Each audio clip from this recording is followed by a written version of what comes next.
ngobrol di Zoom-nya Bang Kismet. Di sini itu memang secara personal ya, saya maksudnya belum pernah ada pengalaman lah seperti itu. Biasanya tuh sering ngobrolnya itu dalam ruang lingkup grup Facebook, grup WhatsApp, tapi tidak secara langsung bisa ngobrol. Jadi secara personal saya senang lah, bisa belajar ngomong, tidak hanya menulis dalam berdiskusi. Karena secara prinsip saya berpandangan bahwa namanya belajar itu tidak ada matinya. Artinya dalam konteks diskusi seperti ini semua saya anggap saudara. Karena bagaimanapun juga kan ada saudara namanya saudara seiman, yaitu kita sama Muslim gitu. Ada juga bila diskusi dengan orang-orang non-Muslim, saya pun akan menganggap saudara karena mereka itu juga saudara setanah air, gitu, bangsa dan setanah air. Bagaimanapun juga kan tinggal di Indonesia. Jadi dalam konteks persaudaraan inilah percakapan yang saya bangun, gitu. Jadi percakapan diskusi yang saya bangun itu dalam konteks persaudaraan berbeda itu biasa, wajar lah dalam berbeda pendapat. Tetapi dalam koridor diskusi ini kan kita sedang belajar berargumen mengemukakan pendapat. Dan saya juga ini Bang Rahman menghindari hal-hal yang bersifat individu, serangan pribadi.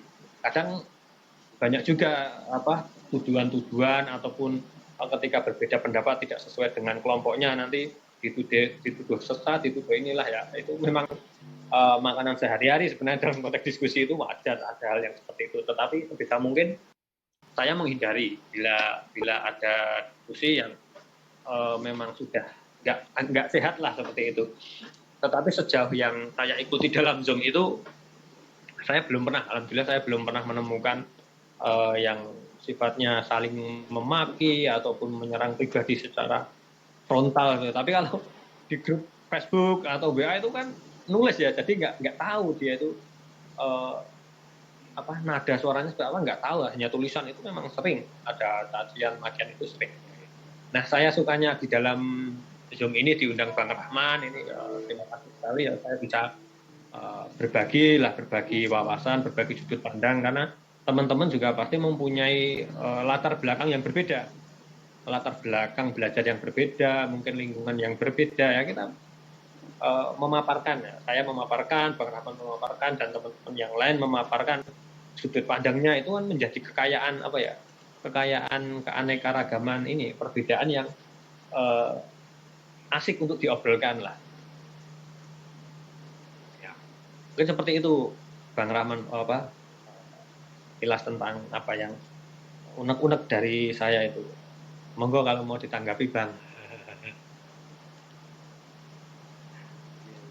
Iya, alhamdulillah sama halnya seperti itu kan. Di awal memang diskusi di WA kan, di Facebook juga ikut juga, ada beberapa grup di Facebook gitu kan. Tapi memang betul seperti yang Mas Said sampaikan tadi gitu kan, karena bahasa tulisan itu kita tidak bisa menerka tekanan intonasi kan gitu ya. Beda dengan kita nih dengan bahasa ucapan gitu kan. Bahasa ucapan kan kita tahu ya mana tekanannya, mana yang sedang emosi.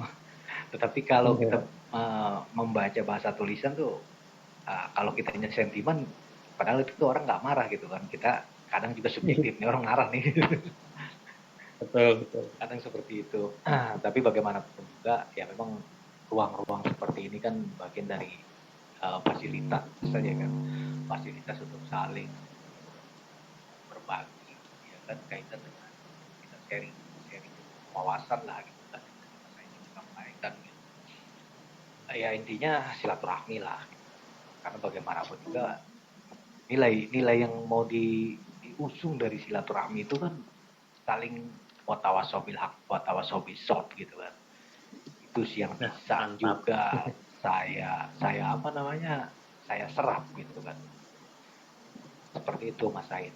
Karena bagaimanapun juga ya dari hasil ya komunikasi kita ini sepertinya dinamis ya kan. Ada saja hal-hal yang saya nggak pikirkan tapi ternyata tercetus di teman-teman gitu kan. atau ada kritik-kritik terhadap sesuatu gitu kan, yang itu menjadi memancing kita untuk menganalisa gitu kan, atau mengulang kembali apa yang pernah kita ingat gitu kan. Ini banyak manfaatnya lah, alhamdulillah. Tambah teman-teman baru juga jadi bertambah kan gitu ya. Masya Allah gitu. Luar biasa ini. Itu Mas Said. Ya. Mantap. Bang Raja nih udah on kan Bang Raja? Bang Silva lagi ada acara kantor, mungkin nyimak.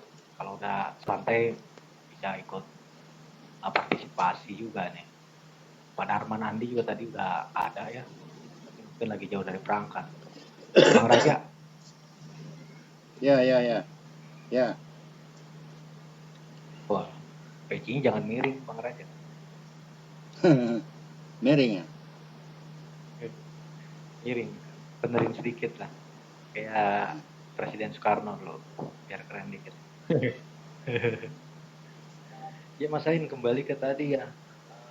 Obrolan kita tadi ya. Ya. Masalah apa namanya? Sebuah peristilahan kan gitu ya. Jadi Ya. kalau ngaji saya lupa itu ada hadis apa namanya?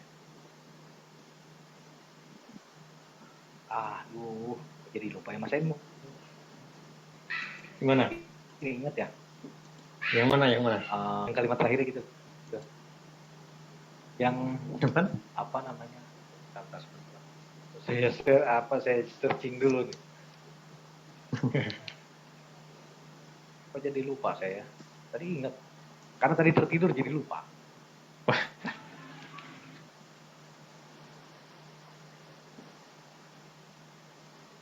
Aku tinggalkan 2 wasiat gitu loh. Oh ya. Aku tinggalkan 2 wasiat, tidak akan tersesat. Ya, ini kitabullah dan aku. Tapi kan tilah sunnah itu dikonotasikan kepada hadis kan gitu. Ya.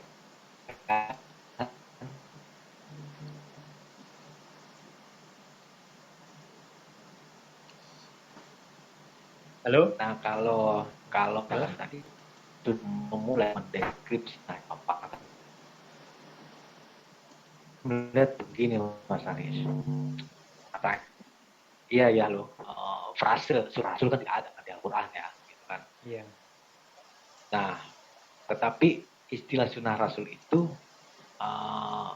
muncul, saya juga nggak tahu munculnya kapan gitu kan, tapi itu menjadi sebuah kesepakatan akhirnya kan. Kalau saya melihatnya bahwa sunnah rasul itu adalah sebuah perwujudan gitu kan, sebuah perwujudan ketika Rasul memanifestasikan Al-Quran ke dalam kenyataan keputusan. Tembakan.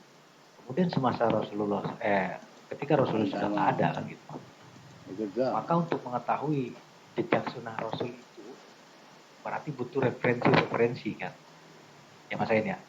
Iya. Nah, referensi itulah yang sekarang kita kenal adalah hadis kan gitu, Bukhari, Muslim, Ibnu Majah dan lain sebagainya lah, atau yang kita kenal kutubus sitah gitu kan.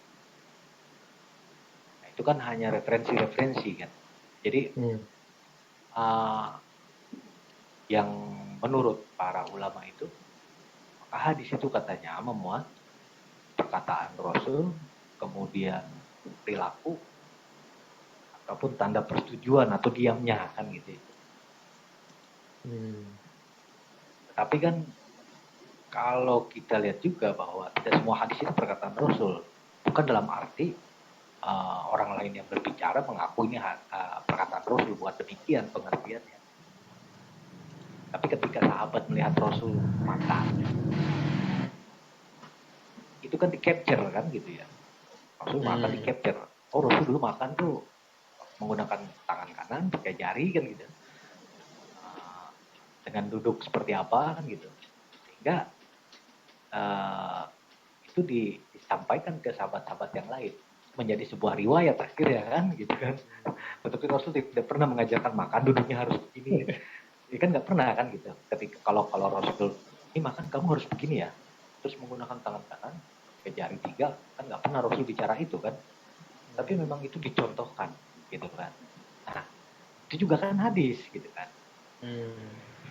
Nah, maka bahwa capture itu, saya bilang capture lah ya, rekaman perkataan Nabi ataupun tanda diamnya Rasul, kemudian apa yang Rasul lakukan itu kan di memorize gitu kan oleh para sahabatnya, sehingga dicatat, dijadikan sebuah kitab kan. Nah, ini menjadi katakanlah untuk menelusuri jejak, dalam arti ya ini jejak sejarah. Nah, Rasul bagaimana sih Rasul itu dulu mewujudkan Quran di Madinah, ya kan? Kan kita nggak ada jejak sejarahnya kan. Nah itu salah satunya dari itu. Gitu. Atau kita simpulkan sebagai sirah nabawi, ya, sirah nabawiyah. Gitu. Iya. Kira-kira gimana menurut Mas? Ya itu betul, itu mantap sekali apa yang dipaparkan Bang Ramlan itu mantap sekali. Benar itu secara pemahaman referensi di luar Al-Quran itu benar. Saya nggak menyalahkan itu, Mas Bang Rahman. Karena yang saya paparkan tadi di awal itu sebenarnya sudut pandang yang lain gitu. Jadi itu memang sudut pandang yang selama ini umum memang seperti itu ya. Tetapi saya ingin mencoba, saya bukannya nggak percaya, enggak loh ini, jangan disalah tafsirkan. Saya mencoba saya mencoba untuk masuk memaparkan salah satu sudut pandang baru yang berdasarkan Al-Qur'an gitu. Jadi ketika kita sudah memakai Al-Qur'an dalam sudut pandang yang saya paparkan itu sementara itu tidak memakai informasi yang lain dulu. Jadi murni Al-Qur'an. Jadi kalau dikatakan pengertiannya itu harus merujuk kepada ayat. Karena pengertian yang tidak didasarkan pada ayat itu nanti akan berkembang liar. Jadi saya mencoba untuk memberikan sudut pandang baru berdasarkan Al-Qur'an. Salah satu contohnya istilah sunnah ya.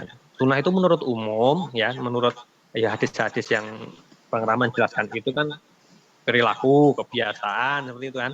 Itu satu istilah saja ya, satu istilah di dalam Al-Qur'an itu sendiri dimaknai dengan pemahaman di luar Al-Qur'an kan. Dimaknai perilaku, kebiasaan Rasul di dalam hal makan dan sebagainya.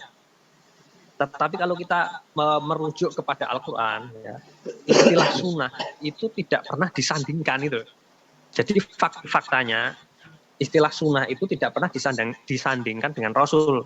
Ini berdasar sudut pandang Al-Quran. Ya, sekali lagi ini bukan saya tidak percaya dengan penjelasan Bang Rahman ya.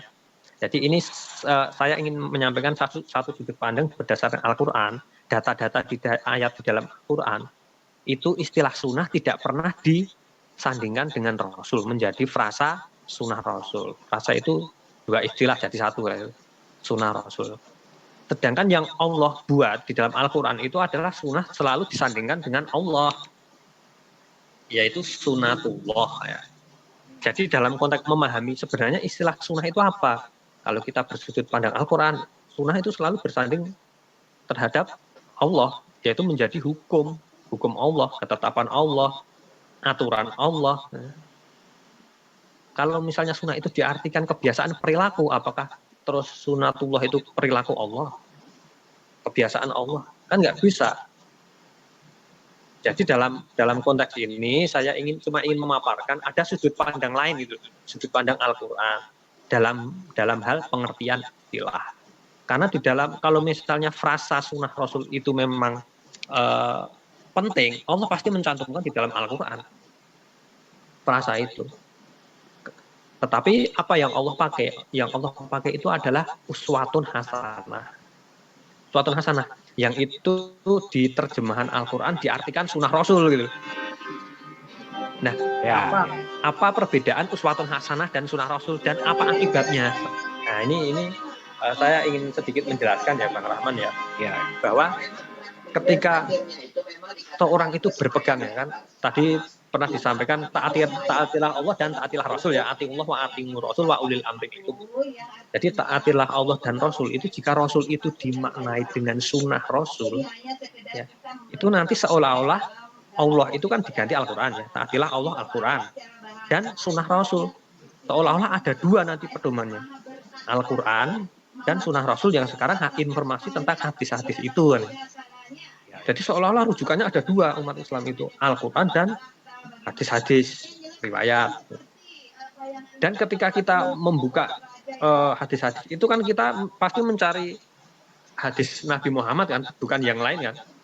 Bukan hadisnya Nabi, ini hadisnya Nabi Muhammad atau hadisnya Nabi Ibrahim kan enggak. Pasti yang dirujuk hadisnya Nabi Muhammad kan. Nah, sedangkan bila kita itu atiullah wa atimur Rasul, sedangkan yang dimaksud Rasul itu uswatun hasanah ya. Bila itu uswatun hasanah, maka tapi semua Rasul yang termuat di dalam Al-Quran itu adalah uswatun hasan. Nanti bisa disebut Nabi Ibrahim itu adalah uswatun hasanah ya. Kemudian Nabi Musa itu uswatun hasanah juga. Makanya Musa berdoa Rabbi shrahli sadri wa yassir li amri wahlul 'uqdatam. Itu kan uswatun hasanah yang termuat di dalam Al-Qur'an ya. Jadi dalam konteks uswatun hasanah itu merujuk kepada rasul-rasul, tidak hanya Nabi Muhammad. Ya. Dan informasi tentang uswatun hasanah itu hanya di dalam Al-Quran juga. Itu memang dikatakan bersemayam di atas. Jadi perbedaannya, bila kita berpegang kepada Al-Quran dan hak Rasul dimanai sunnah Rasul, nanti akan seolah-olah ada dua rujukan umat Islam, yaitu Al-Quran dan hadis-hadis riwayat. Sedangkan jika itu Rasul diarahkan ke uswatun hasanah, maka uswatun hasanah itu informasinya ya di Quran juga. Jadi rujukannya ya tetap Al-Quran kan itu. Jadi perbedaannya nanti di situ. Jadi nanti ada semacam ini apa istilahnya ya? Al-Quran itu seolah-olah ada yang ahli Quran, ada yang ahli sunnah, ahli hadis. Seolah nanti dibedakan seperti itu. Ya. Nanti juga ada muncul tuduhan, wah dia ingkar sunnah, wah dia ingkar Quran. Nanti ada semacam itu.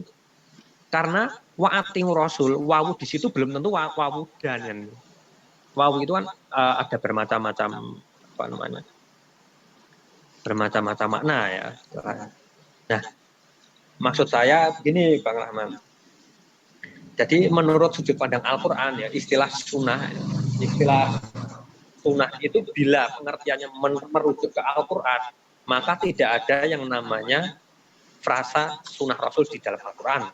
Itu satu. Itu bila bersudut pandang Al-Quran. Tetapi bila bersudut pandang hadis-hadis riwayat, ya, seperti yang Bang Rahman jelaskan tadi.